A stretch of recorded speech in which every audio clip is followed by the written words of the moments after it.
બાયસેજના સંધાન કાર્યક્રમમાં આપ સૌનું સ્વાગત છે. વિદ્યાર્થી મિત્રો, આજે જે વિષયની ચર્ચા આપણે કરવાના છીએ તે વિચારધારાઓ, ખાસ કરીને સમાજવાદ અને સામ્યવાદી વિચારધારાઓની આજે આપણે વિગતે ચર્ચા કરવાના છીએ. રાજ્યશાસ્ત્રની અંદર વિચારધારાઓના અભ્યાસનું એક આગવું મહત્વ છે, કારણ કે આપણે જે કંઈ કરીએ છીએ એની પાછળ આપણા કંઈક ને કંઈક વિચારો હોય છે. જો મનુષ્યને પ્રભાવિત કરવો હોય, એના કાર્યને પ્રભાવિત કરવા હોય, તો આપણે એની વિચારધારાને, એના વિચારોને પ્રભાવિત કરીએ તો વધારે સારી રીતે એના કાર્યોને, એના વર્તનને આપણે પ્રભાવિત કરી શકીએ છીએ. એટલે રાજ્યશાસ્ત્રના અભ્યાસની અંદર વિચારધારાઓના અભ્યાસનું એક આગવું મહત્વ છે, અને એમાં ખાસ કરીને આજે જે બે વિચારધારાઓનો આપણે ચર્ચા કરવાના છે એનું પણ એક આગવું મહત્વ છે. વિચારધારાઓને સામાન્ય રીતે બે ભાગમાં વહેંચી શકાય. એક છે વ્યક્તિવાદી વિચારધારા, વ્યક્તિને કેન્દ્રમાં રાખીને કરનારા વિચારો, એને આપણે વ્યક્તિવાદી વિચારધારા કહીએ. તો બીજી બાજુ સમૂહવાદી વિચારધારાઓ, સમાજ, વર્ગ, રાષ્ટ્ર, આ બધા જે સમૂહો છે એને કેન્દ્રમાં રાખીને વિચારનારી વિચારધારા, એને આપણે સમૂહવાદી વિચારધારા કહી શકીએ.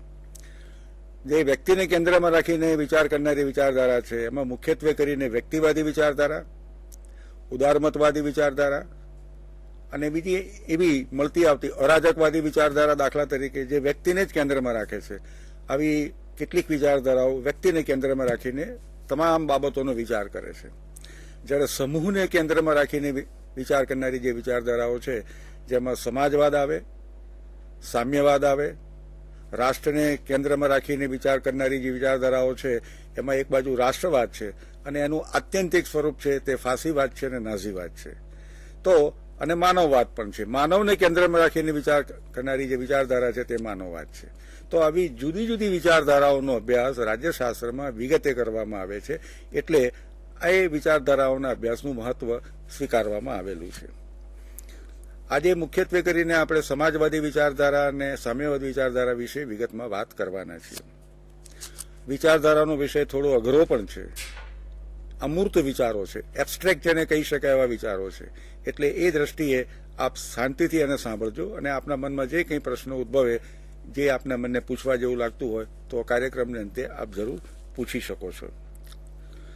આમ જોવા જઈએ તો વ્યક્તિવાદી વિચારધારા અને એમાંથી આગળ જતા સમાજવાદી વિચારધારા જે પ્રગટી છે એના મૂળિયા, જેને એનલાઇટનમેન્ટનો યુગ કહેવામાં આવે છે, પ્રબુદ્ધતાનો યુગ કહેવામાં આવે છે, 16મી 17મી સદીની અંદર યુરોપની અંદર એક વૈચારિક ચળવળ શરૂ થઈ, જેને આપણે પ્રબુદ્ધતાનો યુગ એવું ગુજરાતીમાં આપણે કહી શકીએ, એજ ઓફ એનલાઇટનમેન્ટ. ત્યાર પછી જેમ જેમ સમય આગળ જતો ગયો તેમ તેમ 18મી અને 19મી સદીની અંદર આપણે ઇતિહાસમાં પણ અભ્યાસ કર્યો હશે કે જેને ઇન્ડસ્ટ્રીયલ રેવોલ્યુશન કહેવામાં આવે છે, ઔદ્યોગિક ક્રાંતિ કહેવામાં આવે છે, એ શરૂઆત થઈ. અને ઔદ્યોગિક ક્રાંતિને કારણે અનેક પ્રકારના નવા નવા પ્રશ્નો સમાજમાં ઊભા થયા. એટલે ઔદ્યોગિક ક્રાંતિની શરૂઆતની અંદર જેને યથેચ્છવાદી વિચારધારા કહેવામાં આવે છે કે અર્થતંત્રની અંદર, ઉત્પાદનની પ્રક્રિયાઓની અંદર રાજ્ય કોઈપણ પ્રકારની દખલગીરી ન કરવી જોઈએ. કારણ કે રાજ્ય જ્યારે દખલગીરી કરશે ત્યારે વ્યક્તિની પોતાની જે કામ કરવાની જે પહેલ વૃત્તિ છે એના પર કોઈને કોઈ પ્રકારનો અંકુશ આવશે. એટલે લેઝેફેરવાદી વિચારધારા જેને કહેવામાં આવે છે, યથેચ્છવાદી, જેમ ઈચ્છામાં આવે તેમ કરો, અને પછી એમાંથી મૂડીવાદી અર્થવ્યવસ્થા ઠીક પ્રમાણમાં ઊભી થઈ.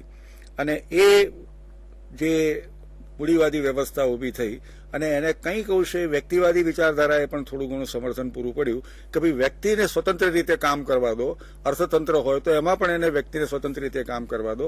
એ વિચારધારા એકબીજાની સાથે સાથે આગળ ચાલી. હવે વ્યક્તિવાદી વિચારધારા, યથેચ્છવાદી વિચારધારા, મૂડીવાદી વિચારધારાના ઘણા માઠા પરિણામો ધીમે ધીમે યુરોપમાં આવવા શરૂ થયા.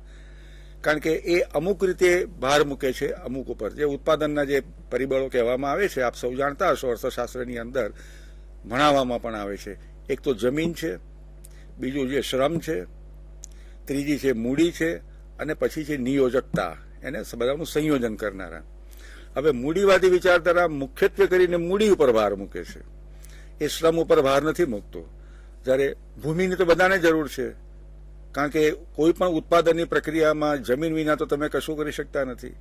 ખેતી માટે પણ જમીન જોઈએ, બાંધકામ માટે પણ જમીન જોઈએ, બંધો બાંધવા માટે પણ જમીન જોઈએ, નહેરો કરવા માટે પણ પાણી જોઈએ, ખેતીવાડી કરવા માટે. એટલે જમીન એક પાયાનું ઉત્પાદનનું સાધન છે. પણ માત્ર જમીનથી કશું થાય નહીં. એ જમીન ઉપર શ્રમ લગાવવો પડે, મનુષ્યનો શ્રમ લગાવવો પડે. આજે ભલે યંત્રોનો આપણે ઉપયોગ કરતા હોઈએ, પણ આખરે ક્યાંક ને ક્યાંક મનુષ્યનો શ્રમ તો એમાં રહેલો જ હોય છે. પણ એ બધા માટે પછી મૂડી જોઈએ. કાં તો તમારી પોતાની મૂડી તમે આમાં રોકી શકો, અથવા તો ધિરાણ સંસ્થાઓ પાછી ધિરાણ લઈને તમે રોકી શકો. આ ત્રણ પરિબળો હોય તેમ છતાં પણ આપોઆપ ઉત્પાદન થતું નથી. આ ત્રણ પરિબળોને એકઠા કરનારું જે વ્યવસ્થા છે, જેને આપણે નિયોજકતા કહીએ છીએ, અંગ્રેજીમાં એને એન્ટરપ્રિન્યોર કહીએ છીએ. એટલે ઉત્પાદનની પ્રક્રિયાની અંદર જો તમે મૂડી ઉપર ભાર મૂકતા હો, અને મૂડીનો મુખ્ય હેતુ નફો મેળવવાનો છે, મેક્ઝિમમ નફો આપણને કેવી રીતે પ્રાપ્ત કરવો એના પર જો ભાર મૂકતા હો, તો પછી એ મૂડીવાદી વિચારધારા એમાંથી આગળ જતા વિકસે છે. જો તમે શ્રમ ઉપર ભાર મૂકતા હો કે શ્રમિક વિના કશું થઈ શકતું નથી, તો શ્રમને એના યોગ્ય પ્રમાણમાં એને વળતર વગેરે મળવું જોઈએ, એનું શોષણ વગેરે ના થવું જોઈએ, એના પર જો આપણે ભાર મૂકીએ તો એમાંથી એક બાજુ સમાજવાદી વિચારધારા અને બીજી બાજુ એમાંથી આગળ જતા માર્ક્સવાદી વિચારધારા એ એમાંથી આગળ જતા પ્રગટે છે. તો આ એક સામાન્ય વાત કર્યા પછી આપણે ઔદ્યોગિક ક્રાંતિને લીધે ઉત્પાદનમાં અનેક ગણો વધારો થયો, પણ એના ફળ મબલખ ઉત્પાદન થવા માંડ્યું. ખાસ કરીને યંત્રોદ્યોગને કારણે મબલખ ઉત્પાદન થવા માંડ્યું. પણ એ મબલખ ઉત્પાદનનો જે લાભ છે એ સમાજના નીચેલા સ્તરો સુધી, શ્રમિકો સુધી પહોંચ્યો નહીં. એટલે એને કારણે શ્રમજીવી વર્ગને જે લાભ મળવો જોઈએ એ શ્રમજીવી વર્ગને લાભ મળ્યો નહીં. કારણ કે શ્રમજીવીને કેટલું આપવું જોઈએ? જ્યારે મજૂર કાયદાઓ ન હતા, યુનિયનો ન હતા, મજૂર સંઘો ન હતા, ત્યારે શ્રમજીવીને કેટલું વેતન આપવું જોઈએ? તો ઘણા એવું માનતા હતા કે શ્રમજીવીને તમે એટલું જ વેતન આપો કે એ દિવસે એનું પેટ ભરાય અને બીજે દિવસે તમારે ત્યાં કામ કરવા આવી શકે. એથી વધારે વેતન નહીં આપવાનું. જો વધારે વેતન આપશો તો એ ખાઈ પીને આરામ કરશે, બીજે દિવસે તમારે ત્યાં કામ કરવા પણ નહીં આવે. એટલે પેટ ભરાય એટલું તમારે એને વેતન આપવું જોઈએ. બીજા શબ્દોમાં કહીએ તો એનું તમારે પૂરેપૂરું શોષણ કરવું જોઈએ, એક્સપ્લોઇટેશન કરવું જોઈએ. તો આ જે મૂડીવાદી વિચારધારા જે શરૂ થઈ, મબલખ ઉત્પાદન થયું, પણ શ્રમજીવી વર્ગને ઓછામાં ઓછું આપવામાં આવ્યું. અને શ્રમજીવી વર્ગને ઓછું આપો એટલે શ્રમજીવી જે એક ગ્રાહક બનવો જોઈએ, ઉપભોક્તા બનવો જોઈએ, તે ઉપભોક્તા બની શકે નહીં. એની પાસે રોજગારીના પૈસા આવે તો એ બજારમાં જાય, પોતાની જરૂરિયાતોની ચીજ વસ્તુ એ ખરીદી શકે. એટલે મૂડીવાદી વ્યવસ્થાની અંદર એક પ્રકારના જાત જાતના વિરોધાભાસો ધીમે ધીમે ઊભા થયા. બીજું, મૂડીવાદી વ્યવસ્થાનું જો મુખ્ય કોઈ લક્ષણ હોય તો એ છે કે ઉત્પાદનના જે કંઈ સાધનો છે, જેનો આપણે હમણાં ઉલ્લેખ કર્યો કે જમીન છે, મૂડી છે, યંત્રો છે, એ બધા ખાનગી માલિકીના હોવા જોઈએ. Individual ownership of means of production એ મૂડીવાદી વ્યવસ્થાનું મુખ્ય લક્ષણ છે. અને મૂડીવાદી વ્યવસ્થાનું જો કોઈ ધ્યેય હોય તો તે વધુને વધુ પ્રમાણમાં નફો કેમ મેળવવાનો છે. હવે જો તમારે વધુમાં વધુ પ્રમાણમાં નફો મેળવવો હોય તો શ્રમજીવીને ઓછામાં ઓછું વેતન આપવું પડે, અથવા તો જેની પાસેથી તમે મૂડી લાવ્યા હોય એને ઓછામાં ઓછું વ્યાજ આપવું પડે, અથવા જેની પાસેથી તમે જમીન લીધી હોય તો એને તમારે ઓછામાં ઓછું ભાડું આપવું પડે. આ લોજિકને આધારે તમે જો આગળ વધો તો તમારો નફો મેક્ઝિમમ થાય, વધુમાં વધુ થાય.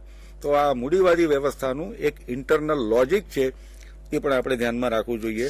જેમાં એક્સપ્લોઇટેશન, શોષણ, એક પ્રકારનું શોષણ, ઉત્પાદનના બાકીના સાધનોનું શોષણ, જેમાં શ્રમજીવીનું શોષણનો પણ એમાં સમાવેશ થઈ જાય.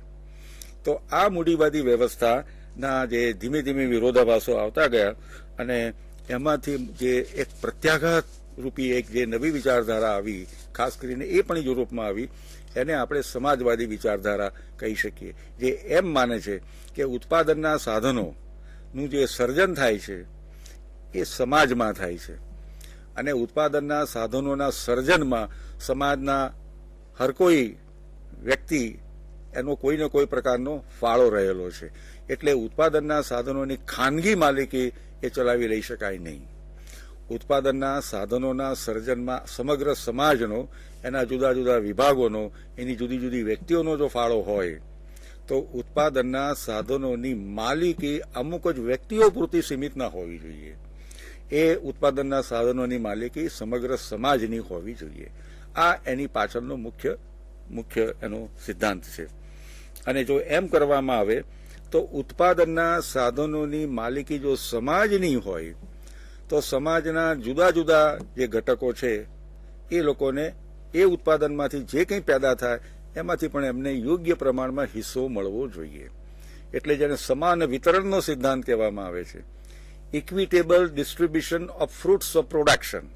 ઉત્પાદનનું જે કંઈ ફળ મળે આપણને એનું ઇક્વિટેબલ ડિસ્ટ્રીબ્યુશન થવું જોઈએ. અને મુખ્યત્વે કરીને જે શ્રમજીવીઓ છે, જે પોતાનો પસીનો રેડે છે અને ઉત્પાદન કરે છે, એમને પણ એને પૂરતા પ્રમાણમાં અથવા સારી રીતે એનું વળતર મળવું જોઈએ. એટલે એ સિદ્ધાંત પણ સમાજવાદનો એક પાયાનો સિદ્ધાંત છે, જેમાં રાજ્યશાસ્ત્રની દ્રષ્ટિએ જોવા જઈએ તો ઇક્વાલિટીનો ખ્યાલ એમાં રહેલો છે, ઇક્વલ ડિસ્ટ્રીબ્યુશનનો ખ્યાલ રહેલો છે. અને ઇક્વલ ડિસ્ટ્રીબ્યુશન થાય તો જ સમાજમાં શાંતિ, સ્થિરતા, એક પ્રકારના સંતોષની લાગણી ઊભી થાય. એટલે સમાજવાદી વિચારધારા એ અર્થમાં મુખ્યત્વે કરીને એક માનવવાદી વિકલ્પ આપે છે. મૂડીવાદ એ એક પ્રકારની જેને કહી શકાય કે નિષ્ઠુરતા ઉપર ભાર મૂકે છે કે ભાઈ વધુમાં વધુ પ્રમાણમાં અમારે નફો કમાવો છે, માટે શોષણ થાય તો પણ અમારે એની ચિંતા નથી કરવી. એ જે નિષ્ઠુરતા પેદા થાય છે એ નિષ્ઠુરતાની સામે એક હ્યુમેનિસ્ટ, એક માનવવાદી વિકલ્પ તરીકે સમાજવાદી વિચારધારાનો યુરોપની અંદર ઉદય થયો. અને એમાં મુખ્યત્વે કરીને જેને અસમાનતા કહેવામાં આવે, સમાજમાં જે વ્યાપક પ્રમાણમાં અસમાનતાઓ છે પણ એમાં આર્થિક અસમાનતા જે મોટા પ્રમાણમાં છે એ આર્થિક અસમાનતા અને એને કારણે શોષણ, એ બંને જો ખરેખર નાબૂદ કરવા હોય અને એક સ્વસ્થ તંદુરસ્ત સમાજની આપણે રચના કરવા માંગતા હોઈએ તો સમાજવાદી વિચારધારા એક સુંદર માનવીય વિકલ્પ પૂરો પાડે છે.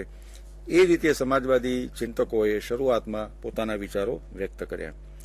હવે આ એમને એમ તો થઈ શકે નહીં. એમાં રાજની જે ભૂમિકા છે એ અત્યંત મહત્વની બને છે. લેઝેફેરવાદીઓ જે હતા, શરૂઆતમાં મેં ઉલ્લેખ કર્યો, યથેચ્છવાદીઓ, જેમ ઈચ્છામાં આવે ત્યાં અમે કરીએ, એ લોકો રાજ્યની ભૂમિકાને પસંદ કરતા નથી. એટલે જ્યાં સુધી રાજ્યની ચોક્કસ પ્રકારની ભૂમિકા આમાં પ્રવેશે નહીં ત્યાં સુધી સમાનતાનું કે ઇક્વિટેબલ ડિસ્ટ્રીબ્યુશનનું કોઈ કામ હાથ પર લઈ શકાય નહીં. એટલા માટે રાજ્યની ભૂમિકા અત્યંત મહત્વની બને છે. અને મૂડીવાદીઓ હંમેશા રાજ્યની ભૂમિકાનો અસ્વીકાર કરે છે અથવા એનો ઇનકાર કરે છે અને એ માટેના જુદા જુદા કારણો પણ આપે છે. તો એક માનવીય વિકલ્પ તરીકે સમાજવાદી વિચારધારાનો ઠીક પ્રમાણમાં વિચાર યુરોપમાં રજૂ કરવામાં આવ્યો. તો ઉત્પાદનના સાધનો પર સામૂહિક અથવા સામાજિક માલિકી, ઉત્પાદિત ચીજ વસ્તુઓ અને સેવાઓનું ન્યાયી વિતરણ થવું જોઈએ, સમાનતાપૂર્ણ વિતરણ થવું જોઈએ. એ મુખ્ય ભાર, એના પર મુખ્ય ભાર આપણને સમાજવાદી વિચારધારામાં જોવા મળે છે. તો એમાં રાજ્યની ભૂમિકા પણ અસરકારક અને નિર્ણાયક હોવી જોઈએ. એ મુદ્દો પણ ધીમે ધીમે એમાંથી દાખલ થાય છે. કારણ કે રાજ્યનું કામ આખરે તો સમાજની અંદર એક પ્રકારની કલ્યાણલક્ષી વ્યવસ્થા ઊભી કરવાનું છે. આપણે સૌ રાજ્યમાં રહીએ છીએ, કોઈને કોઈ વ્યક્તિ કોઈને કોઈ પ્રકારના રાજ્યમાં રહે છે. અને એરિસ્ટોટલે કહેલું છે કે man is a political animal. પહેલા એણે કહ્યું કે man is a social animal, પણ ત્યાંથી એને સંતોષ ના થયો એટલે કહ્યું કે man is a political animal. એ રાજકીય પ્રાણી છે અને રાજકીય પ્રાણી હોવાથી કોઈને કોઈ પ્રકારની રાજ્ય વ્યવસ્થામાં એ રહે છે.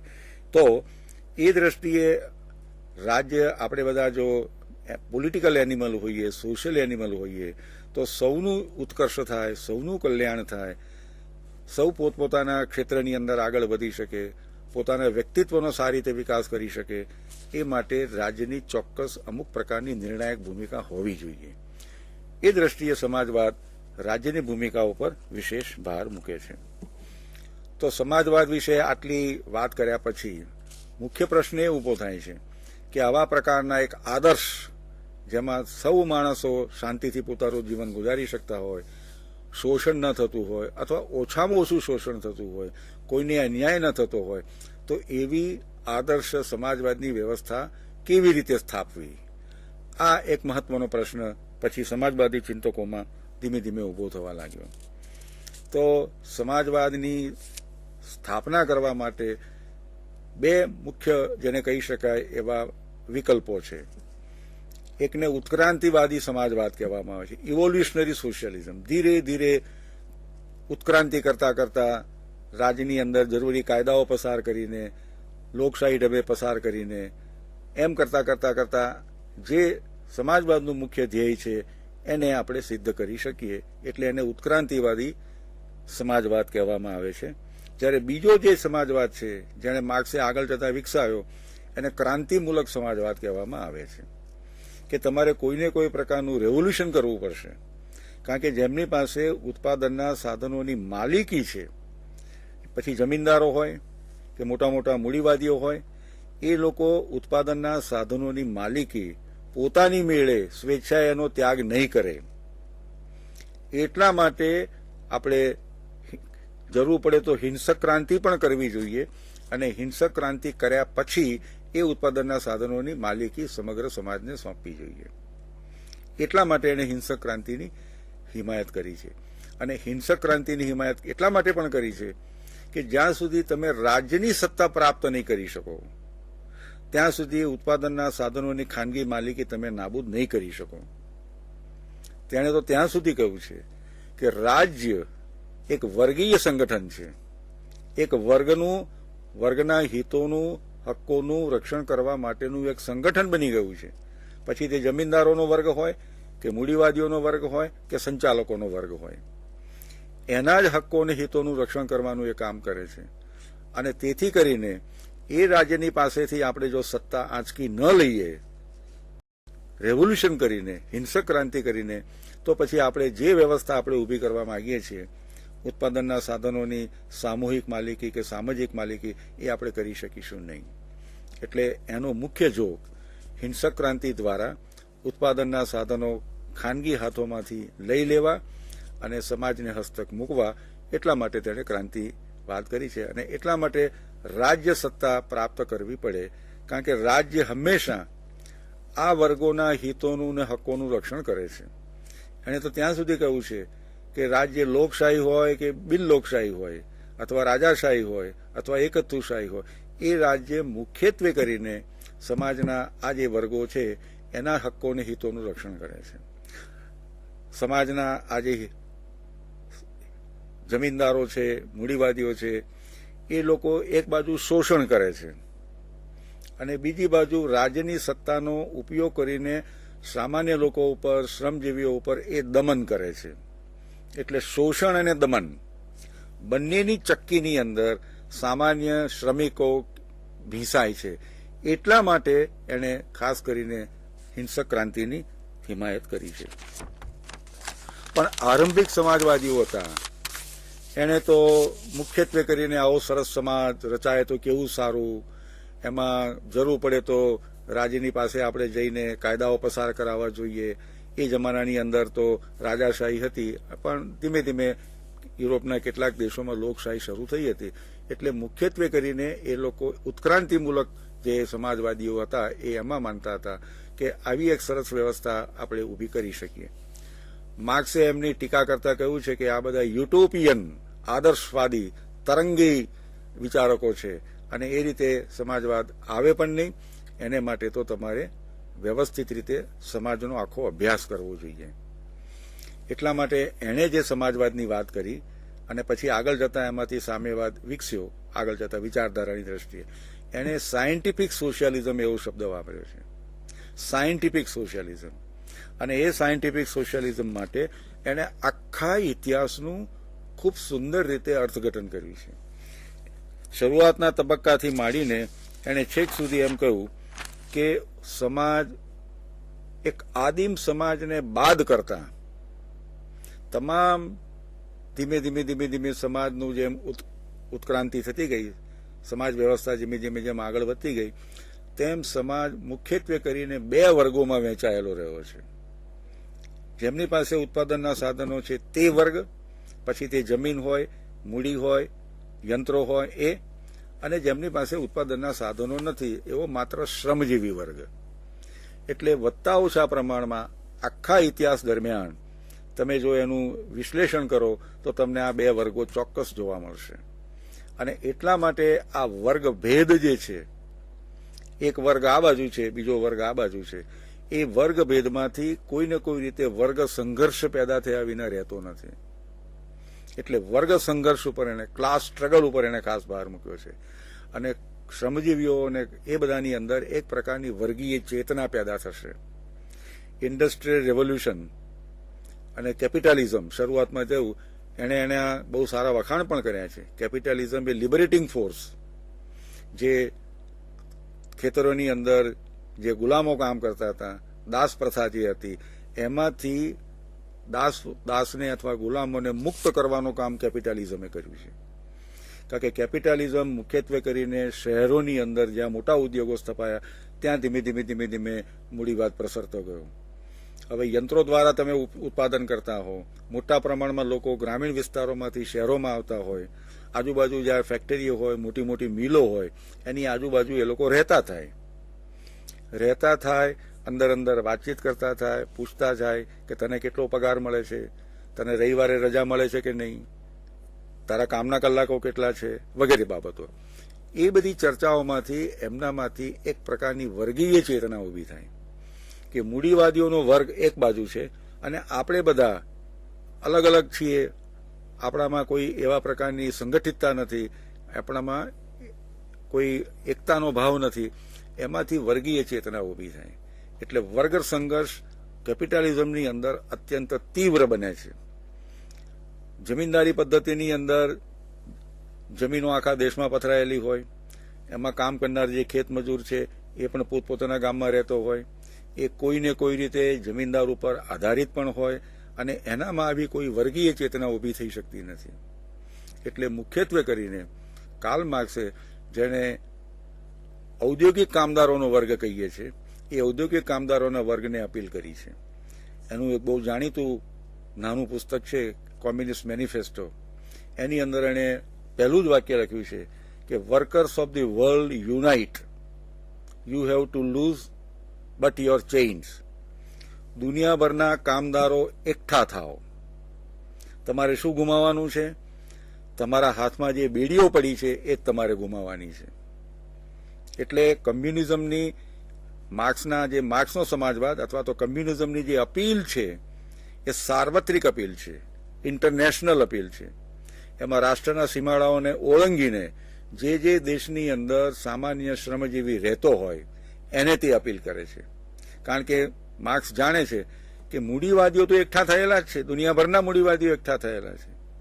એકઠા કોણ થયેલા નથી? શ્રમિકો એકઠા થયા નથી. એટલે શ્રમિકોએ એકઠા થવાનું છે.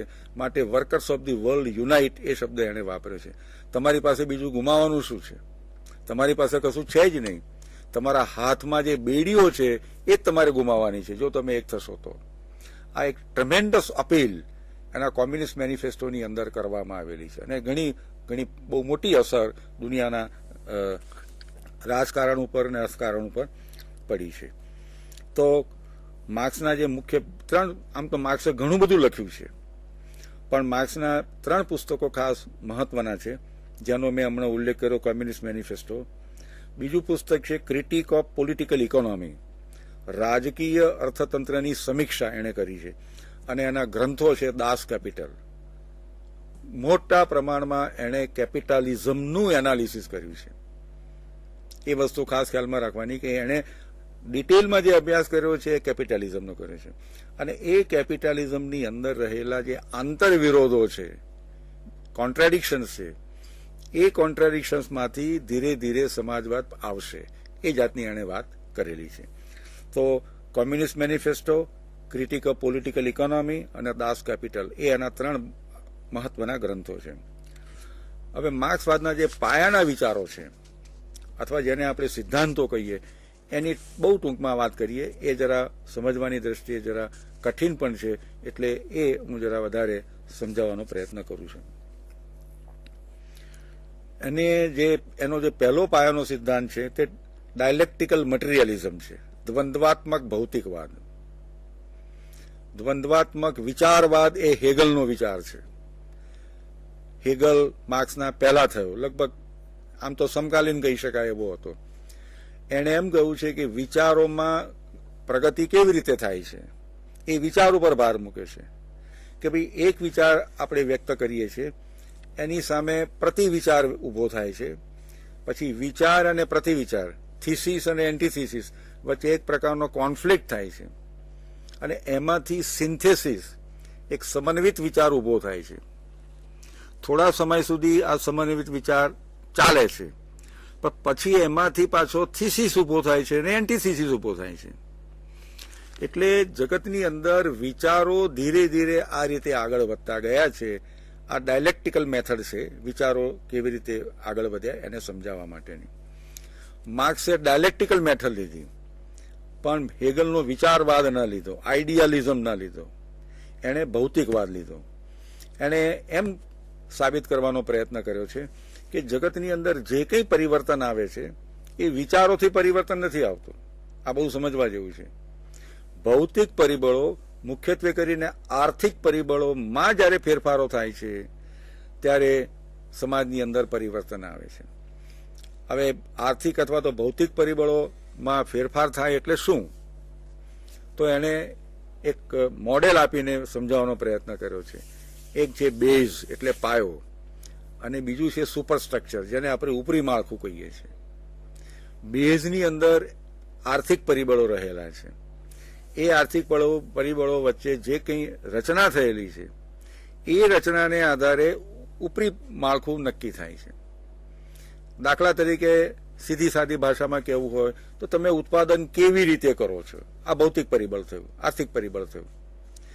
એ ઉત્પાદન તમે એકલા કરો છો કે બીજી કોઈ વ્યક્તિ સાથે મળીને કરો છો, અથવા બધા ભેગા થઈને સમૂહમાં કરો છો, એ બીજા માણસો સાથેના તમારા સંબંધો નક્કી કરે છે. દાખલા તરીકે એને કહું કે પ્રિમિટિવ કોમ્યુનિઝમ જ્યારે મનુષ્ય સ્થિર થઈને રહેતો થયો એ પહેલા શિકારી અવસ્થાની અંદર મનુષ્ય શું કરતા હતા? ખેતી તો કરતા ના હતા, ખેતીની તો એ લોકો જાણતા પણ ના હતા. એટલે કાં તો શિકાર કરતા હતા અથવા તો જંગલમાંથી ફળફળાદી લઈને આવતા હતા. હવે જંગલમાંથી ફળફળાદી લઈને આવી કે શિકાર કરવો એમાં એકાદ વ્યક્તિનું કામ નથી. શિકાર કરવા માટે તમારે ટોળકી રચવી પડે, અથવા ફળફળાદી એકઠા કરવા માટે તમારે સમૂહ રચવો પડે. તો આખો સમૂહ જે શિકાર કરીને લાવે અથવા તો સમૂહ જે ફળફળાદી લઈને આવે એની વહેંચણી કરીને સૌ એનો ઉપયોગ કરતા હતા. એટલા માટે પ્રિમિટિવ કોમ્યુનિઝમ. તમે કેવી રીતે ઉત્પાદન કર્યું? તો સમૂહમાં ઉત્પાદન કર્યું. એ વખતે ઉત્પાદન શબ્દ નહોતા વાપરતા, પણ તમે તમારો જીવન નિર્વાહ ચલાવવા માટે શું કર્યું? તો અમે શિકાર કર્યો અથવા તો ફળફળાદી ભેગા કર્યા, પણ એકલાએ નથી કર્યા, બધાએ ભેગા થઈને કર્યા છે. એટલે એમાંથી જે પ્રાપ્ત થયું એ બધાએ વહેંચીને ખાવું જોઈએ. આ પ્રિમિટિવ કોમ્યુનિઝમનો એણે દાખલો આપ્યો. પછી ખેતીવાડીની શરૂઆત થઈ. હવે મોટી જમીન હોય, એનો જે માલિક છે બધે તો ખેતી કરી શકે નહીં, એની પાસે ઉત્પાદનના હળ વગેરે સાધનો હોય, પણ એને બીજા માણસોની જરૂર પડે ખેતી કરવા માટે, એટલે ખેત મજૂર રાખે. ખેત મજૂરને દાઢિયું જ આપે, વધારે ના આપે. એટલે અહીંયા જેની પાસે ઉત્પાદનનું સાધન છે અથવા એનો માલિક છે અને શ્રમજીવી છે એની વચ્ચેના સંબંધો બદલાઈ ગયા. હવે માલિક અને મજૂરના સંબંધો ઊભા થયા. અને એ માલિક અને મજૂરના સંબંધો કેમ ઊભા થયા? કારણ કે ખેતીની જે જમીન છે એની અંદર દાખલા તરીકે જમીનદારોએ ખેડવાનું કામ શરૂ કર્યું ને એમાં મદદ લીધી ખેત મજૂરોની. એટલે માલિક અને મજૂર વચ્ચેના સંબંધો તદ્દન જુદા પ્રકારના થઈ ગયા. પછી ઇન્ડસ્ટ્રીયલ રેવોલ્યુશન આવ્યું, એટલે મોટી મોટી મિલો, મોટા મોટા કારખાનાઓ નંખાયા, જેની અંદર મોટા પ્રમાણમાં મૂડીનું રોકાણ કરવામાં આવ્યું. એ મૂડી પોતાની પણ હોઈ શકે, શેર કેપિટલ પણ ઊભી કરી શકાય, અથવા ધિરાણ સંસ્થાઓ પાસેથી લઈ શકાય. અને યંત્રોથી મોટા પ્રમાણમાં ઉત્પાદન શરૂ થયું. એની અંદર તમારે મિલ મજૂરોની તો જરૂર પડે જ, કારણ કે યંત્રો આપોઆપ કામ કરતા નથી. મૂડી ભેગી કરીને તમે કશું કરો નહીં તો મૂડીનો કોઈ મતલબ રહેતો નથી. એટલે મોટા પ્રમાણમાં તમારે કામદારો રાખવા પડ્યા, જેને આપણે વર્કર્સ તરીકે કહી શકીએ છીએ. અને એ વર્કર્સને એને અપીલ કરી છે. ઇન્ડસ્ટ્રીયલ રેવોલ્યુશનમાંથી જે કામદારો પેદા થયા એણે અપીલ કરી છે કે તમારે એકઠા થવું જોઈએ. તો અહીંયા પણ સંબંધો બદલાઈ ગયા. અહીંયા દાખલા તરીકે મિલ માલિક અને મિલ કામદાર અથવા તો યંત્રનો માલિક અને યંત્ર ચલાવનારો કામદાર એ પણ તમારા સંબંધો બદલાઈ ગયા. એટલે માણસ માણસ વચ્ચેના સંબંધો અથવા તો જેને આપણે મૂલ્યો કહીએ છીએ, જેને આપણે ધર્મ કહીએ છીએ, જેને આપણે સંસ્કાર કહીએ છીએ, આ બધી બાબતો જે વૈચારિક બાબતો છે એ વૈચારિક બાબતો મુખ્યત્વે કરીને જે આર્થિક પરિબળો છે એ નક્કી કરે છે. એટલે જો આર્થિક પરિબળોમાં ફેરફાર થાય તો આપણી વિચારધારામાં, આપણા વિચારો, માન્યતામાં ફેરફાર થાય. એ દ્રષ્ટિએ એણે કહ્યું છે કે જો ખરેખર આપણે સમાજમાં મોટા પ્રમાણમાં આમૂલાગ્ર પરિવર્તન કરવા માંગતા હોઈએ તો માત્ર વિચારોથી થઈ શકશે નહીં. એ માટે તમારે ઉત્પાદનના જે સાધનો છે એ સાધનોનું જે માળખું છે, એના જે માલિકી વિશેના જે એના સંબંધો છે એ તમારે દૂર કરવા પડશે. એક જ વાક્યની અંદર માર્ક્સે પોતાનો આ આખો વિચાર આપી દીધો છે કે ઉત્પાદનના સાધનો ઉત્પાદકીય સંબંધો નક્કી કરે છે. Factors of production determine the productions of relations of productions. ઉત્પાદનમાંથી જે સંબંધો પેદા થયા, મિલ માલિક, મજૂર, જમીનદાર, ખેતમજૂર, આ બધા જે પેદા થયા એ બધાની પાછળ ઉત્પાદનના સાધનોની માલિકી કોની છે એ અગત્યનું છે. એટલે ઉત્પાદનના પરિબળો, એની માલિકી અને એમાંથી ઊભા થનારા જે માનવીય સંબંધો છે એ નક્કી કરે છે. જો તમારે માનવીય સંબંધો સુધારવા હોય, જો તમારે શોષણ નાબૂદ કરવું હોય, જો તમારે દમન નાબૂદ કરવું હોય તો આ ઉત્પાદનના જે પરિબળો છે એમાં તમારે ફેરફાર કરવો જોઈએ. અને મૂડીવાદી વ્યવસ્થાની અંદર આપણે જાણીએ છીએ કે ઉત્પાદનના સાધનો પરની માલિકી તો મુખ્યત્વે કરીને મૂડીવાદીઓની હોય છે કે જમીનદારોની હોય છે. એટલા માટે તમારે ઉત્પાદનના સાધનોની ખાનગી માલિકી નાબૂદ કરવાની અને ઉત્પાદનના સાધનોની માલિકી સમાજને હસ્તક મૂકી દેવાની. આ કન્સેપ્ટ એણે મુખ્યત્વે કરીને આપ્યો છે. એટલે આ આખી બાબતોનું એણે ઇતિહાસનું લાંબા સમય સુધી અર્થઘટન કર્યું. ઇતિહાસનું ભૌતિકતાવાદી અર્થઘટન કર્યું કે ઇતિહાસમાં આ રીતે ભૌતિક પરિબળો, આર્થિક પરિબળોમાં જે ફેરફાર થાય છે એને કારણે ઇતિહાસમાં જુદા જુદા વૈચારિક યુગો આવે છે. લોકશાહીનો યુગ કેવી રીતે આવ્યો? તો લોકશાહીનો યુગ એટલા માટે આવ્યો કે વધુ ને વધુ પ્રમાણમાં લોકો પાસે કોઈને કોઈ પ્રકારની સંપત્તિ ભેગી થવા માંડી, એમની પાસે કોઈને કોઈ પ્રકારનું આવકનું સાધન ઊભું થવા માંડ્યું. એથી કરીને તેઓ એક પ્રકારના સ્વતંત્ર નાગરિકો બની શક્યા. એ પહેલા તો ગુલામી પ્રથા હતી, દાસ પ્રથા હતી. એ પોતે જ પોતાનો માલિક નહોતો. ગુલામની કમબખતી તો એ છે કે ગુલામ પોતે પોતાનો માલિક નથી, એનો માલિક બીજો છે. એને શું કરવાનું, શું નહીં કરવાનું એ એનો માલિક નક્કી કરે છે, એ પોતે નક્કી કરી શકતો નથી. એ પ્રથામાંથી ધીમે ધીમે ઔદ્યોગિક ક્રાંતિને લીધે ગુલામો બહાર આવ્યા, ખેતમજૂરો બહાર આવ્યા અને શહેરોની આજુબાજુ રહેવા માંડ્યા. એમાંથી એક પ્રકારની વર્ગીય ચેતના ઊભી થઈ અને વર્ગીય ચેતના ઊભી થવાના કારણે એક વર્ગ સંઘર્ષની ભાવના ઊભી થઈ. કારણ કે મૂડીવાદીઓ કે જમીનદારોનું વર્ગીય હિત એક પ્રકારનું છે, શ્રમજીવીઓ, ખેતમજૂરો, ખેડૂતો એ બધાનું વર્ગીય હિત જુદા પ્રકારનું છે. અને આ વર્ગીય જે સંઘર્ષ છે, વર્ગીય હિતો જુદા છે. મૂડીવાદીઓનું વર્ગીય હિત મેક્સિમમ નફો મેળવવાનું છે. મેક્સિમમ નફો તમે ત્યારે જ મેળવી શકો કે જ્યારે તમે વધુ ને વધુ પ્રમાણમાં શોષણ કરો. શ્રમજીવીઓનું વર્ગીય હિત છે કે એમને મોટા પ્રમાણમાં વેતન મળવું જોઈએ.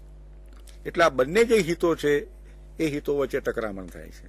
અને એટલા માટે એને વર્ગ સંઘર્ષનો ખ્યાલ આપ્યો. અને એ વર્ગ સંઘર્ષને ખ્યાલને આધારે છેવટે એણે એમ કહ્યું કે જેને શ્રમજીવીઓનો વર્ગ, એને માટે શબ્દ વાપરે છે પ્રોલેટેરિયેટ. આ શબ્દ તેઓને પ્રયોગ કર્યો છે કે જેની પાસે કશું જ નથી. હિન્દીમાં એને માટે સર્વહારા શબ્દ વાપરવામાં આવે છે.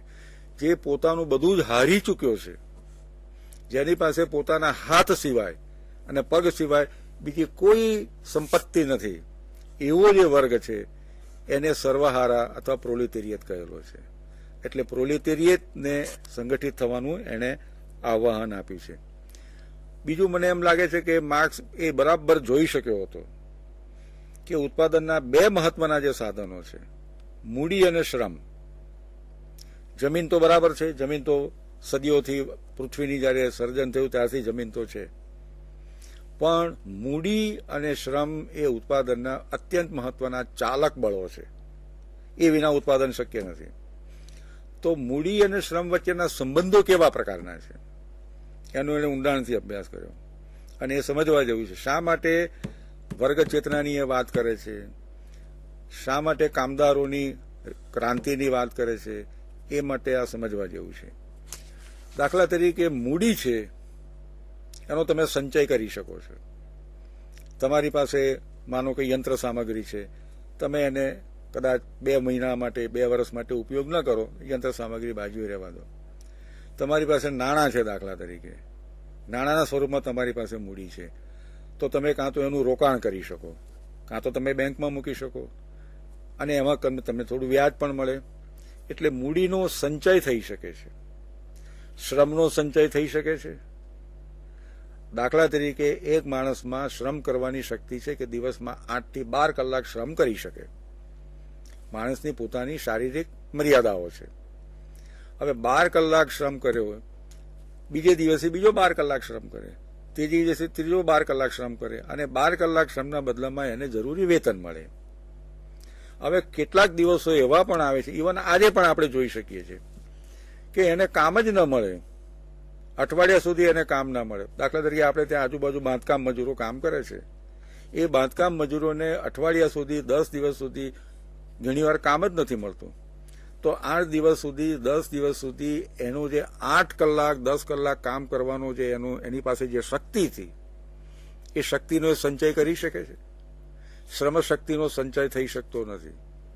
ગુરુવારે તમારી પાસે શ્રમ શક્તિ માનો કે 8 કલાકની છે, તમે એનો ઉપયોગ ન કર્યો તો શુક્રવારે 8 કલાકને બદલે 16 કલાક તમે શ્રમ કરી શકતા નથી. એટલે શ્રમ શક્તિનો સંચય થઈ શકતો નથી. મૂડી પાસે જે શક્તિ છે એનો સંચય થઈ શકે છે. અને મૂડી અને શ્રમ વચ્ચેના જે સંબંધો છે ઉત્પાદનની કોઈ પણ પ્રક્રિયાની અંદર, એ સંબંધો તદ્દન એકબીજાથી વિરોધી સંબંધો છે. મૂડીનો સંચય થઈ શકે, શ્રમનો સંચય ન થઈ શકે. શ્રમ તમારે ખર્ચવો જ પડે અને ન ખર્ચો તો એ શ્રમ એ દિવસનો શ્રમ ફોગટ ગયો, કોઈ પણ પ્રકારના વળતર વગરનો. તો હંમેશા મૂડી તરફથી શ્રમનું શોષણ કેમ થાય છે એ માટે મૂડી અને શ્રમ વચ્ચેનું એનું જે સ્વરૂપ છે એ સમજવું બહુ જરૂરી છે. અને માર્ક્સે આ બરાબર સમજ્યો છે અને સમજાવવાનો પ્રયત્ન કર્યો છે. એટલા માટે જો તમે શ્રમ શક્તિનો સંચય ન કરી શકો તો શ્રમિકોએ એકઠા થઈને વર્ગ જાતની એક વર્ગ ઉભો કરવો જોઈએ અને એ દ્વારા મૂડીવાદીઓનો જે વર્ગ છે એનો એને સામનો કરવો જોઈએ. અને એ માટે રાજ્યની સત્તા એણે કેપ્ચર કરવી જોઈએ. આ વસ્તુ આપણને માર્ક્સના વિચારોમાંથી ખાસ જોવા મળે છે. હવે ભારતના સંદર્ભમાં આપણે થોડી વાત કરવી જોઈએ, કારણ કે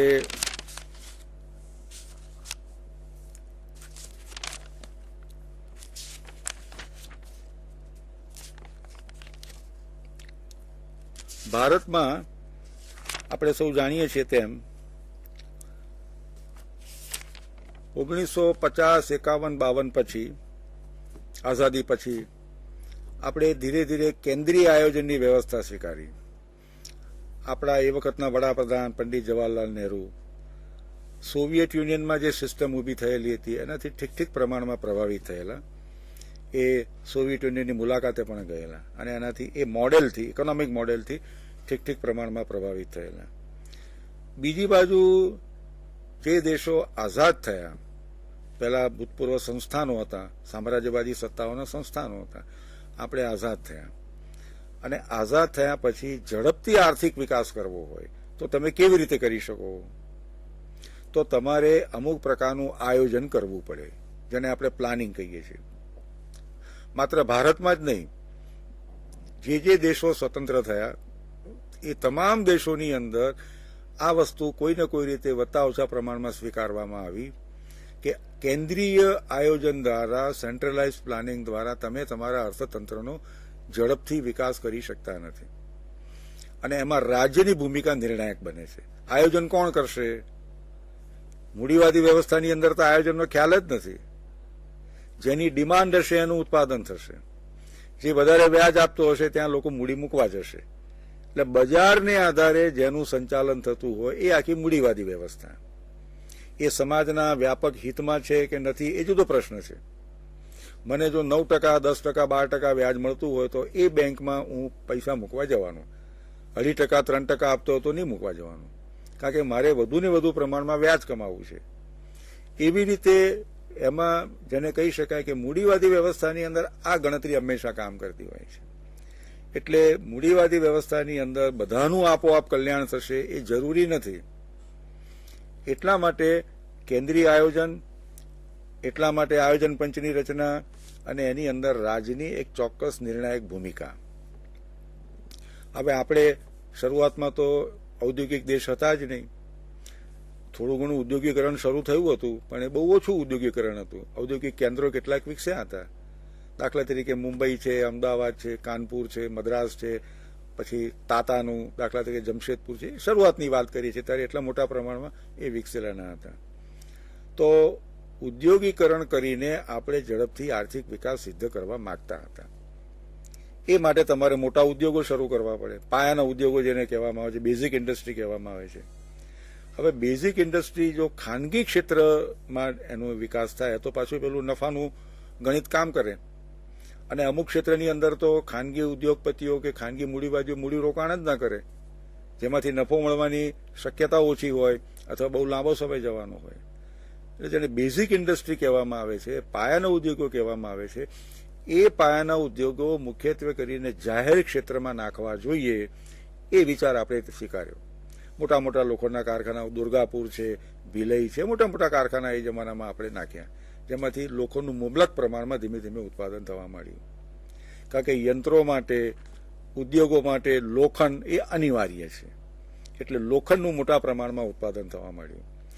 બીજી બાજુ ખેતીવાડી માટે જમીન તો ખાનગી જમીનદારોના હાથમાં હતી. એટલે ભારતની પાર્લામેન્ટે જમીનદારીના રાજ્યોની ધારાસભા હોય પહેલા જમીનદારી નાબૂદીને લગતા કાયદા પસાર કરવા મળ્યા.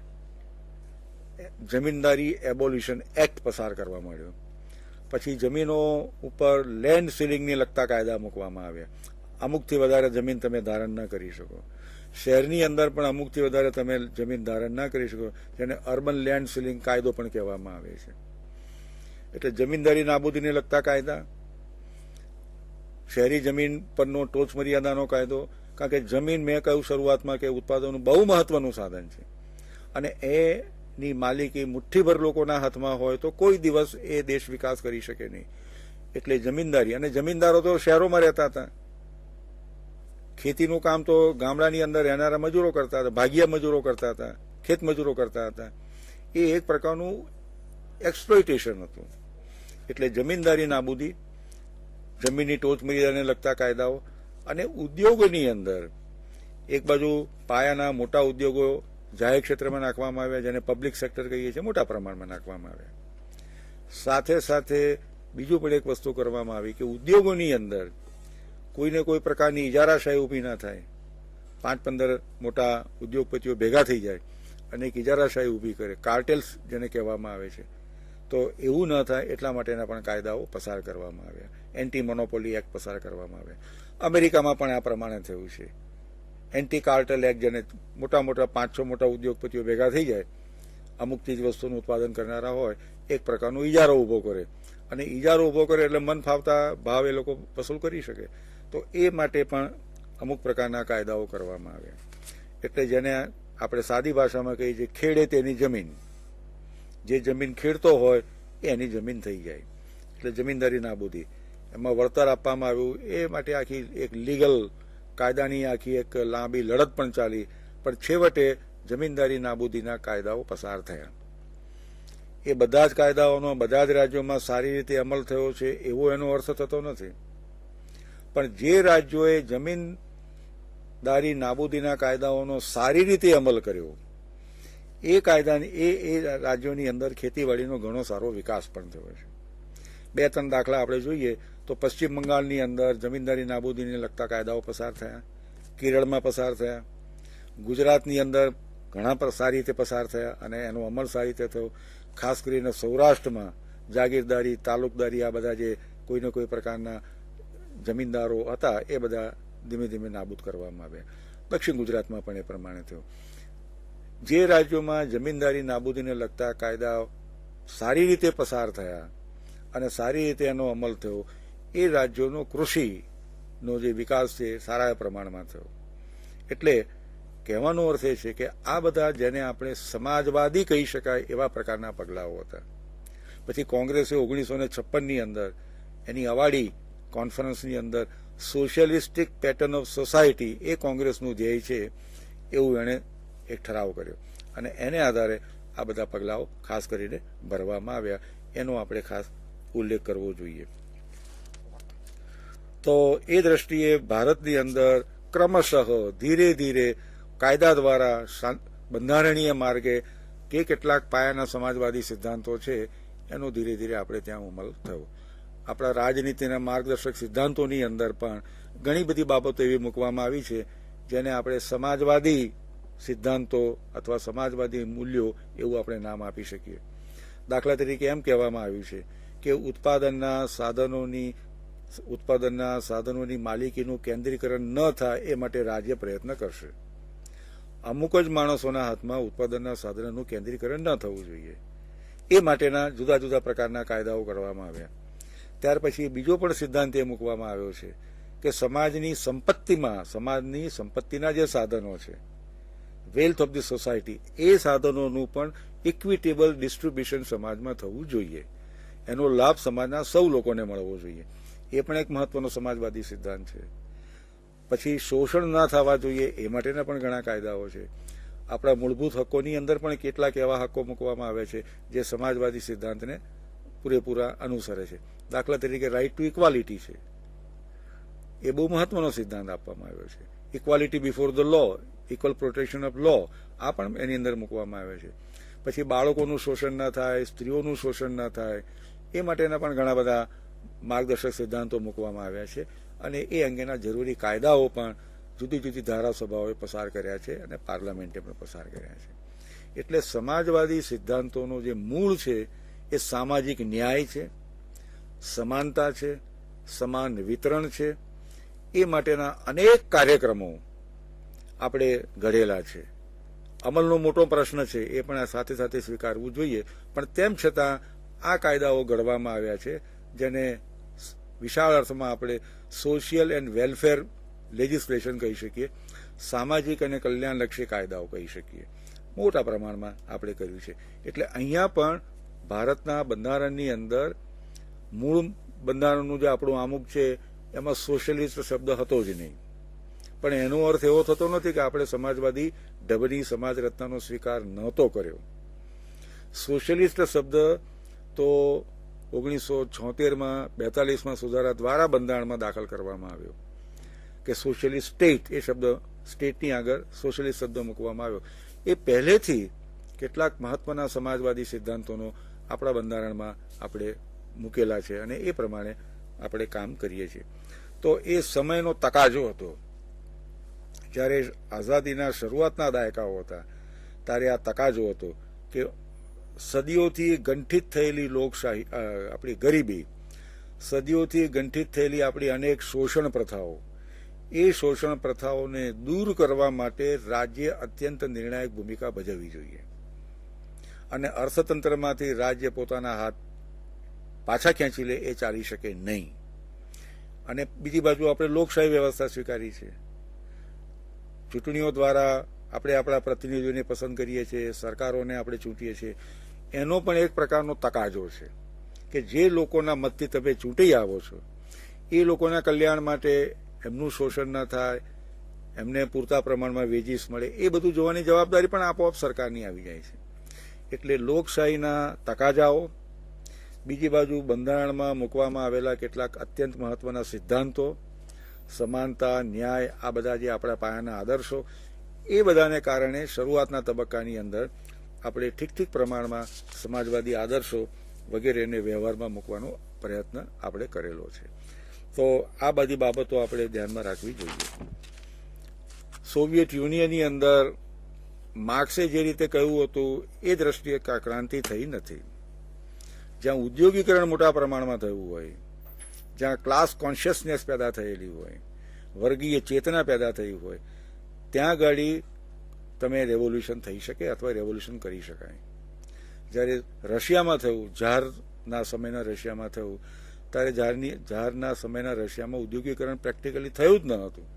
એક ફ્યુડલ વ્યવસ્થા હતી, સામંતવાદી વ્યવસ્થા હતી. પણ છતાં લેનિન અને ત્યાર પછી સ્ટાલિન વગેરે ત્યાં એક પ્રકારની ક્રાંતિ કરી અને એમાં એમણે મુખ્યત્વે કરીને ભાર મૂક્યો સામ્યવાદી પક્ષ દ્વારા. એટલે જ્યારે વ્યવહારમાં એવું થયું કે ઉત્પાદનના સાધનોની માલિકી સમાજની, હવે સમાજ તો વિશાળ ખ્યાલ છે, એ અમૂર્ત ખ્યાલ છે, તો સમાજ વતી ઉત્પાદનના સાધનોની માલિકીનું સંચાલન અથવા એનો વહીવટ કોણ કરે? તો રાજ્ય કરે. પણ સામ્યવાદી શાસન પ્રથાઓની અંદર રાજ્ય એટલે સામ્યવાદી પાર્ટી. એવા પ્રકારની વિકૃતિઓ સોવિયત યુનિયનની અંદર દાખલ થઈ અને એને કારણે આગળ જતા બીજા ઘણા ફેક્ટર્સ કામ કરી ગયા. એટલે સોવિયત યુનિયનનું વિઘટન થયું. ચાઇનાએ જુદો મોડેલ અપનાવ્યો. કંઈક અંશે આપણા જેવી જ પરિસ્થિતિ ચીનમાં હતી. ચીન પણ અત્યંત મોટા પ્રમાણમાં એગ્રીકલ્ચર, ખેતી પ્રધાન દેશ હતો, જેમ આપણે પણ આઝાદ થયા ત્યારે ખેતી પ્રધાન દેશ હતા. એટલે ચીનના જે નેતા હતા માઓ સેતુંગ, એમણે ખેડૂતો મારફતે ક્રાંતિ કરવાનો સફળ પ્રયત્ન કર્યો. કારણ કે ત્યાં ઉદ્યોગિક કામદારો તો હતા જ નહીં. તો જ્યાં સુધી ઉદ્યોગીકરણ ન થાય, ઔદ્યોગિક કામદારો ઊભા ન થાય, એમનામાં વર્ગીય ચેતના ઊભી ન થાય, ત્યાં સુધી આપણે ક્રાંતિ માટે રાહ જોવાની. એટલે એમણે ખેડૂતો, એ પણ શોષિત જ છે. જમીનદારો મારફતે ખેડૂતોનું મોટા પ્રમાણમાં શોષણ થાય છે. એટલે માર્ક્સના વિચારો ઔદ્યોગિક સમાજોને વધારે રીતે લાગુ પડે છે, જ્યારે ખેતી પ્રધાન સમાજોને માર્ક્સના વિચારો એટલા ઝડપથી લાગુ નથી પડતા. એટલા માટે માઓએ પોતાનો એક બીજો રસ્તો લીધો રેવોલ્યુશન કરવા માટેનો, કે ખેડૂતોને, જેમની પાસે જમીન જ ન હતી અથવા નાના નાના ખેડૂતો હતા, એ લોકોને ઓર્ગેનાઇઝ કર્યા મોટા પ્રમાણમાં, એક લોંગ માર્ચ કાઢી અને ચાઇનાની અંદર એક જબરદસ્ત વાતાવરણ ઊભું કર્યું, જેમાંથી 1949ની અંદર આપણે જાણીએ છીએ કે ચીનમાં સામ્યવાદી ક્રાંતિ થઈ. આજે ચીનની પરિસ્થિતિ કેવી છે, રશિયાની પરિસ્થિતિ કેવી છે, એ જુદો ચર્ચાનો વિષય બને છે. એટલે આજે આપણે એમાં કદાચ નહીં જઈ શકીએ, પણ એટલું ચોક્કસ કે બે બાબતો ખાસ આપણે ધ્યાનમાં રાખવી જોઈએ કે ઉત્પાદનના સાધનોની ખાનગી માલિકી એ દૂષણ છે, પણ સાથે સાથે આપણે એ પણ જોવું જોઈએ કે રાજ્યની પણ પોતાની કેટલીક મર્યાદાઓ છે. જ્યારે ઉત્પાદનના સાધનોનું સંચાલન કેવળ રાજ્યના હાથમાં આવી જાય છે, ત્યારે પણ એમાંથી ઘણા પ્રશ્નો ઊભા થાય છે. જે આપણે ત્યાં, જેને લાયસન્સ, પરમિટ, કોટા રાજ કહેવામાં આવે છે, તે ઊભું થયું. અત્યંત મહત્વના નિર્ણયો, દાખલા તરીકે એ જ્યારે રાજ્ય કે પ્લાનિંગ કમિશન લે, ત્યારે એમાંથી પણ અમુક પ્રકારની વિકૃતિઓ આવે છે. ઠીક પ્રમાણમાં નિયંત્રણો મૂકવામાં આવેલા હતા, ઠીક પ્રમાણમાં કોટા નક્કી કરવામાં આવ્યો તો એ પ્રમાણે તમે બધું કહી શકો. તમારે ઉત્પાદન શરૂ કરવું હોય, ફેક્ટરીઓ શરૂ કરવી હોય, કારખાના શરૂ કરવું, તો તમારે પરમિટ લેવી પડે. એટલે લાયસન્સ, પરમિટ, કોટા રાજ એમ એને ઓળખવામાં આવ્યું, જેની અંદર જેને આપણે બ્યુરોક્રસી કહીએ છીએ, અમલદારશાહી કહીએ છીએ, એની સત્તામાં અનેક ગણો વધારો થયો. કારણ કે રાજ્ય એટલે શું? આખરે તો રાજ્ય એટલે તો રાજ્ય એટલે વ્યવહારમાં તો સરકાર, અને સરકાર એટલે આખરે રાજકીય પક્ષો, સત્તાધારી પક્ષ ને વિરોધ પક્ષ, અને એની નીચે કામ કરનારી આખી અમલદારશાહી. તો અમલદારશાહીના હાથમાં જ્યારે સત્તાઓનું મોટા પ્રમાણમાં કેન્દ્રીકરણ થાય, જાતના કોટા, લાયસન્સ, પરમિટ વગેરે આપવાનું અંદર, એનાથી પણ અનેક પ્રકારની વિકૃતિઓ આવી. તમે વધારે ઉત્પાદન કરો તો તમને દંડ થાય. આવા પ્રકારના કેટલાક કાયદાઓ આપણે ત્યાં હતા. હવે આજે આપણે એ બધા ધીમે ધીમે 1991 પછી તમે સૌ જાણો છો કે ઉદારીકરણ, ખાનગીકરણ અને વૈશ્વિકીકરણની પ્રક્રિયાઓ શરૂ થઈ છે. એટલે એ બધી બાબતો ધીમે ધીમે ઓછી થતી જાય છે અને વધુને વધુ પ્રમાણમાં અર્થતંત્રને એના પરના નિયંત્રણો આપણે દૂર કરી શકીએ છીએ. લગભગ 1.5-2 દાયકા થવા આવ્યા, એના પણ સારા માઠા પરિણામો આજે આપણે અનુભવીએ છીએ, પણ એ આજની ચર્ચાનો વિષય નથી. સોવિયત યુનિયનની અંદર મોટા પ્રમાણમાં જે ખલબલ ઊભી થઈ, કારણ કે જેને આપણે જીવન જરૂરિયાતની ચીજ વસ્તુઓ કહીએ છીએ, જીવન જરૂરિયાતની ચીજ વસ્તુનું ઉત્પાદન જ ન થયું અથવા બહુ ઓછું થયું અને એને કારણે લોકોને બહુ મોટી હાડમારીનો સામનો કરવો પડ્યો. બીજી બાજુ લશ્કરીકરણમાં એને મોટા પ્રમાણમાં નાણાંનો ખર્ચો કર્યો અમેરિકા સાથેની સ્પર્ધાને કારણે. એટલે સમાજના જે અત્યંત મહત્વના ઉત્પાદકીય સાધનો હતા એ બધા સાધનો છેવટે લશ્કરમાં ગયા. એટલે એનો પણ છેવટે દાખલા તરીકે એનું વિઘટન થયું. તો ચાઇનાનો મોડેલ અત્યારે ઘણા બધા લોકો કહે છે કે વિચારવા જેવો મોડેલ છે. કહેવાય છે ચાઇનામાં કોમ્યુનિસ્ટ પાર્ટીનું શાસન, કહેવાય છે સોશિયલિસ્ટ ચાઇના, પણ એનું અર્થતંત્ર મુખ્યત્વે કરીને બજાર આધારિત મૂડીવાદી બની ગયું છે. એમાં રાજ્યની ભૂમિકા અત્યંત મહત્વની છે. એટલે કેટલાક એને સ્ટેટ કેપિટાલિઝમ કહે છે. રાજ્ય દ્વારા ચાલતો, રાજ્ય દ્વારા નિર્ધારિત થતો અને રાજ્ય દ્વારા અંકુશિત થતો એવો કેપિટાલિઝમ છે. અને એણે મબલક મોટા પ્રમાણમાં ઉત્પાદન વગેરે શરૂ કર્યું છે. તો આ ચાઇનીઝ મોડેલ છે. સોવિયત યુનિયનનું મોડેલ જે હતું દાખલા તરીકે એ તૂટી પડ્યું છે. પૂર્વ યુરોપીય દેશો જ્યાં સામ્યવાદી શાસન પ્રથાઓ હતી એ પણ તૂટી પડી છે. અને મોટા પ્રમાણમાં આજે વધતા ઓછા પ્રમાણમાં કેપિટાલિઝમ એ જુદા સ્વરૂપની અંદર 19મી 18મી સદીનો કેપિટાલિઝમ નથી, પણ એ કેપિટાલિઝમ ઉપર સમાજવાદની ઠીક ઠીક પ્રમાણમાં અસર ઊભી થઈ છે. એટલે કેપિટાલિઝમ પણ સમજે છે કે અમારે માનવીય અભિગમ રાખવો જોઈએ અને એને કારણે એ થોડો ઘણો એક્સેપ્ટેબલ બનતો જાય છે.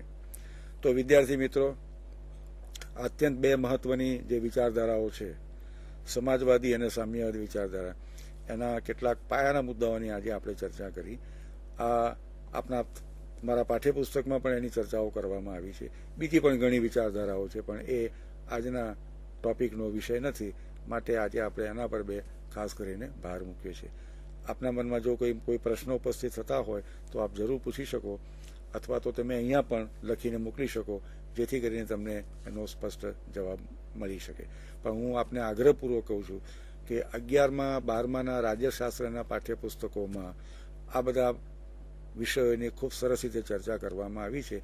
એ જો તમે વાંચશો તો ઘણા તમારા મનમાં જે મુદ્દા ઊભા થયા હશે એને તમે સંતોષકારક રીતે સમજી શકશો. તો વિદ્યાર્થી મિત્રો, આજનો કાર્યક્રમ અહીંયા પૂરો કરીએ છીએ. આભાર. નમસ્તે.